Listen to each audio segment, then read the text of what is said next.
Hello friends, नमस्ते। हम निष्ठा की ट्रेनिंग ले रहे, तो हमें कुछ सावधानियां रखने की बहुत ज़रूरत है। जैसे उदाहरण के लिए हमने एक प्रतिलेख देखा समावेशी कक्षा का, इसको हम चलाते हैं।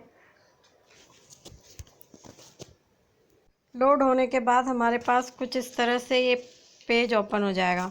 तो हम क्या करते हैं कि इसको या तो ऐसे ऐसे करके इसको जल्दी करने के लिए ऐसे ऐसे बढ़ा देते हैं, या तो हम ऐसे करते हैं या फिर इससे ऐसे कर देते हैं, ऐसे करके, और हम यहाँ पर देखते हैं। तो ऐसा करने के बाद हम देखते हैं कि यहाँ पर टाइम आता है 0.17 सफ़ेद के अंदर आपको दिख रहा है। तो इससे क्या होता है कि वहाँ पर आपका टाइम चला जाता है कि आपने इतने से। तो अब आप खुद ही सोचिए, क्या आप इतने से समय में इतने बड़े आर्टिकल को या इतने बड़े पेज को पढ़ सकते थे? नहीं।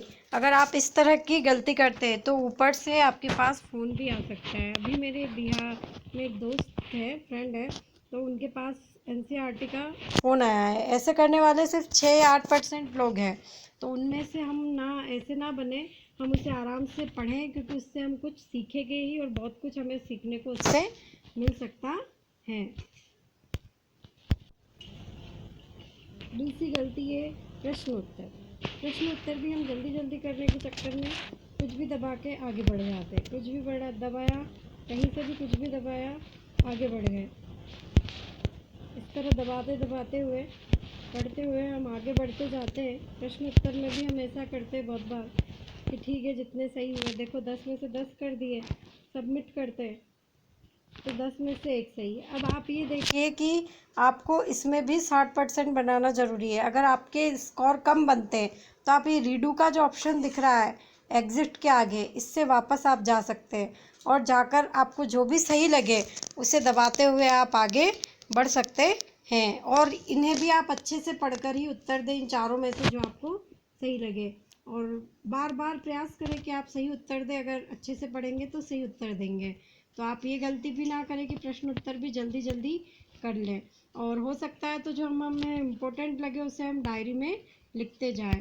इसी तरह देखिए, इसमें भी हमारे पास 2 पेज है, लेकिन हम इसको क्या करते हैं, या तो ऐसे आगे बढ़ा देते हैं या फिर इस तरह आगे बढ़ाकर 12। तो क्या हम सिर्फ 12 सेकंड में 2 पेज पढ़ सकते थे? ये आप भी सोचिए।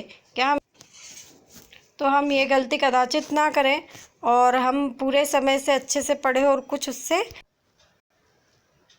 दूसरी बात, अगर हमारे पास कोई दिक्कत आती है हमें, तो हम चाहें तो प्ले स्टोर से दीक्षा को अनइंस्टॉल करके वापस इंस्टॉल कर सकते हैं। तो हो सकता है कि हमारी जो थोड़ी बहुत रुकावट है वो दूर हो जाए। तो आप दीक्षा में जो भी हम ट्रेनिंग ले रहे हैं उससे हमें बहुत कुछ अच्छा सीखने को मिल रहा है।